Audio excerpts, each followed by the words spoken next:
예배라는 건 뭐냐면 그 본성적 작용성이에요. 그냥 오직 받아들임, 그냥 받아들이는 이 순수한 작용성이 있더라고.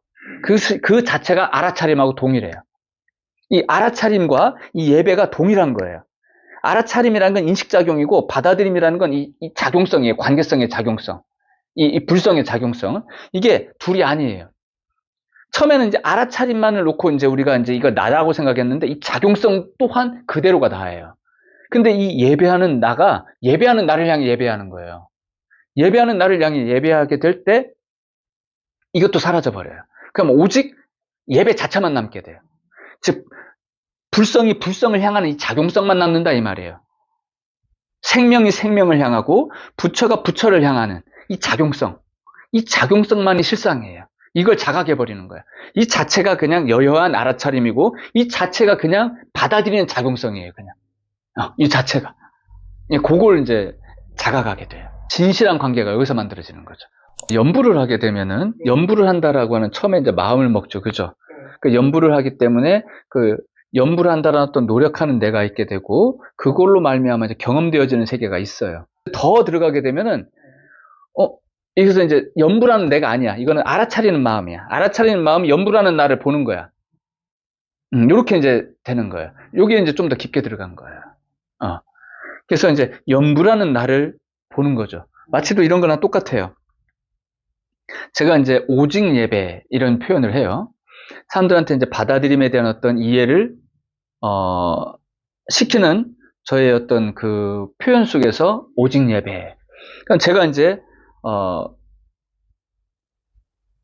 저의 경험 속에서 어떻게 일어나냐면 어떤 상황이 일어나요. 그 상황 속에서 사람도 있고 내 까르마가 막 일어나서 생각 감정을 일으키는 상황이 오겠죠. 그러니까 일단은 내가 이 상황을 통해 예배하게 되면 거기에 사람과 상황을 향해 난 일단 예배하죠. 그 예배하는 순간 나는 이 상황을 받아들이게 돼요.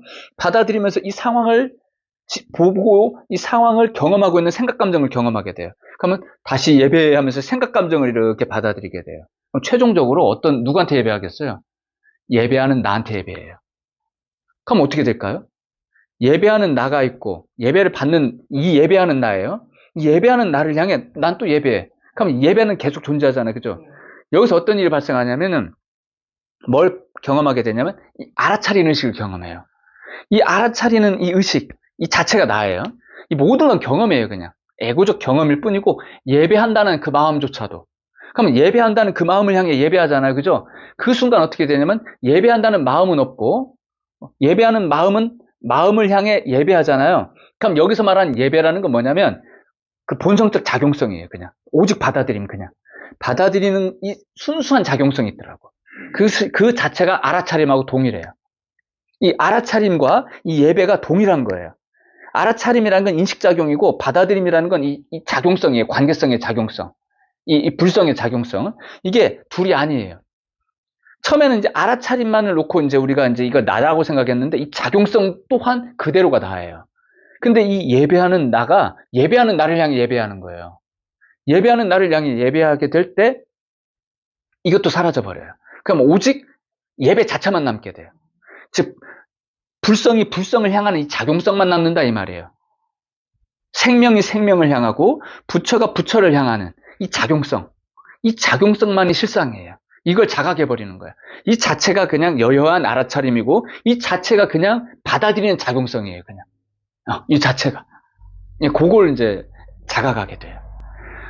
그래서 이제 이 첫 번째 이 알아차림이라는 걸 갖다가 이 대생명력, 이 불성의 지적작용이다 이렇게 이제 표현을 하는 거고, 두 번째 이 받아들이는 이 작용성 속에 자각되는 불성이 불성을 향한, 그러니까 부처가 부처를 향한 이 작용성 있죠. 열애가 열애를 향하는 이 작용성. 이것이 첫 번째 지적작용으로는 알아차림, 두 번째로는 정적 그리움, 심정적 작용성, 사랑, 그리움, 향하고자 하는 이 작용성. 이걸로 이제 이렇게 제가 표현을 하게 된 거고, 그 마지막으로는 이게 현실 세계 속에서 구현이 되게 되면 이게 바로 소통이 되는 거예요. 자연을 통해서도 막힘없이 소통이 일어나게 되고, 사람과 사람, 어떤 존재를 대하더라도 그 근원과 소통되어지는, 이 사람은 현실적으로 좀 깨달음도 없고 무식한 소리를 해. 그렇다 할지라도 그 존재의 근원을 향한 나의 어떤 마음에 있어서는 그 사람이 보여주는 그런 어떤 소통되지 못할 수 있는 그런 까르마에 걸리지 않는 상태가 돼버리는 거예요. 소통을 통해서 이 사람의 까르마에 맞는 표현이 나오게 돼요. 아, 내가 이 사람한테 이 얘기해봐야 소용없는 소리죠. 이 사람의 까르마가 읽어져야 되거든요. 그 까르마의 어떤 그 흐름이 쭉 들어오면서 아, 이 사람에게는 이런 표현이 더 적합하겠구나 하고 어려운 소리를 웬만하면 안 하게 되죠. 그 사람에 맞는 수준의 소리가 나오게 돼요. 요걸 방편바람이라고 하죠. 방편바람이. 네, 그런 식으로까지 이제 인연 맺음이 이제 나오게 돼요. 근데 그 아까 말한 것처럼 그것이 내 안에 경험이 그렇게 확장돼서 나온다는 얘기예요. 관계성으로까지. 그래서 내가 나를 바라보는 데 있어서 그렇게 느껴지는 거예요. 그래서 우리 보살님은 그 느낌은 좋은 느낌입니다. 좋은 알아차림이에요. 잘하고 계시는 거예요. 그래서 처음에는 이 알아차리는 이 의식이 스스로가 자각이 안 된 상태죠. 그래서 염불을 해요. 그러면 염불한다는 마음으로 한다 이 말이에요. 염불한다는 마음이 있고 생각 감정이 있고 여기서 경험이 일어나요. 그죠? 근데 쭉 들어가다 보면 어떻게 돼요? 이 마음의 소리가 이제 하나로 일어나. 그러니까 염불한다는 내가 있고 생각 감정이 있는데 염불한다는 마음의 소리가 따로 있고, 그러니까 염불한다는 마음의 소리가 염불 소리가 있잖아요, 그죠? 그리고 생각이 느껴지는 염불 소리가 다르다 이 말이에요. 그러다가 쭉 들어가게 되면은 몰입해 들어가게 되면은 이제 하나의 소리가 돼요. 그 마음만큼 집중되는 거야. 집중돼서 그걸 또 알아차려 버리는 거야. 그걸 알아차리는 순간 알아차리는 내가 있고, 그죠? 알아차리는 내가 있고 이 경험되어지는 이 염불하는 이 마음 덩어리가 이제 보여버리는 거예요. 최종적으로 쫙 분리가 되는 거죠. 그러면서 이제 마음이 이렇게 이제 나눠지는 게 이제 느껴지다 보니까 이게 좀 이제 의아스러울 수 있는 거죠. 그래서 염불의 본질은 뭐냐면 예배예요. 불이잖아요, 그죠? 이 염이 뭐예요? 부르는 거잖아요. 부처님을 그리워하는 거예요. 자, 우리가 염불이라고 하는 그 시작은, 염불을 하는 시작은 일단 깨닫지 못한 에고적 차원에서 하는 거지 않습니까? 근데 에고적 차원에서 염불한다라는 마음을 가져요. 하지만은 더 이제 깊게 이제 염불하다 보면 어떻게 돼요? 염불의 의미를 진실로 이제 경험하는 거예요. 아, 염불은 내가 지금 마음으로 시작은 했으나 진실로 부처님과 소통되는 상태를 만들어야 되는구나. 그게 어느 순간 생각으로 자각되는 게 아니라 그냥 이게 이제 이렇게 이게 알아차려지는 거죠, 저절로요. 생각으로 정리는 이제 뒤늦게 되더라도. 그러면서 이제 일단 노력하고 몰입하는 가운데에서 나의 어떤 내면의 소리와 내 생각 감정으로 일어나는 이것들이 딱 일치를 해요. 근데 이게 끝이 아닌 거야. 여기서 이제 한 단계 더 들어가야 되는 거죠. 더 들어가서 이걸 알아차려야 되는 거죠. 그래서 염불을 한다라는 건 뭐예요? 그러니까 염불이 성취가 되는 거죠, 한마디로. 염불의 성취. 그는 부처님을 만나야 돼. 그 만난다라는 게 뭘까요? 염불하는 내가 있잖아요, 그죠? 염불하는 나에서 시작을 했는데 이게 최종적으로 이걸 알아차리는 순수한 나. 이건 염불하는 나가 아니에요, 이거는. 이건 염불을 하는 게 아니잖아요, 그죠? 있는 그대로의 본래란 말이에요. 그 본래의 작용성이 이 세계를 경험하는 거야. 그럼 나는 염불은 하긴 해.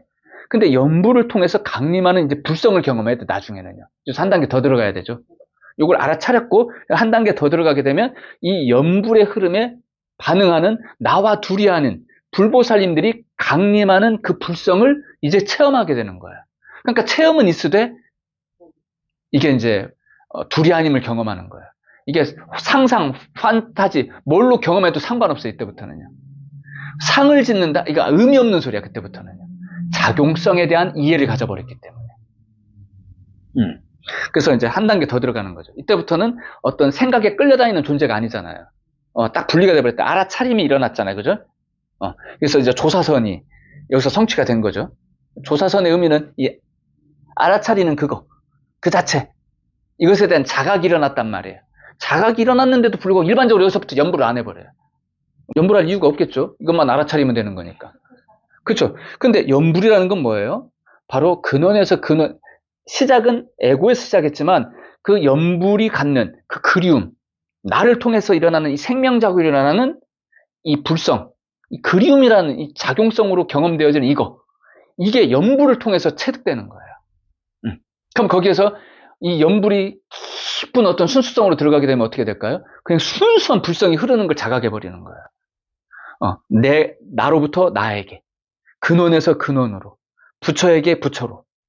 이게 불이잖아요. 그죠? 이 작용성이 경험된단 말이에요. 그러니 이제 그 흐름 속에서 우리 보살님이 경험하는 거는, 그 마음의 어떤 본질과 그 청정함을 향한 그 노력 속에서 잘 경험하고 계시는 거예요. 거기서 이제 참 그 의지가 막 불타올라줘야 돼요. 그러니까 불타오른다, 뭐 그렇게 해야 된다는 얘기가 아니라 그 작용성 그 자체가 돼버리는 거예요. 오직 예배 그 자체. 뭐 상을 두는 게 아니에요. 이래야 된다, 저래야 된다. 이런 거는 그냥 다 지나가는 흐름들인 거라. 그냥 오직 이 예배한다라는 건 예배하는 나도 없는 거야. 예배하는 나도 없고 예배 받는 너도 없어요. 그냥 이 예배를 통해서 일어나는 이 불성의 작용성만 남는 거야, 그냥. 요걸 봐버리는 거예요. 요거. 이 작용성. 그게 이제 우리가 진실한 관계가 여기서 만들어지는 거죠. 뭐 어떤 상을 갖춰도 상관없어요, 그때는요. 그 모든 상이라는 거는 결국에는 까르마로 말미암아 일어나는 모습이지만 이 까르마라는 것 자체가 청정해져 가지고 까르마라는 것 자체가 불성 그 자체의 힘을 보게 돼요. 그래서 까르마를 통해 무수한 경험이 일어날 뿐 그 모든 경험들은 불성의 경험이 되는 거예요. 부처가 부처를 경험하는 다양성인 거야, 그건. 그래서 그때부터 본격적인 붓다의 삶이 펼쳐지는 거죠.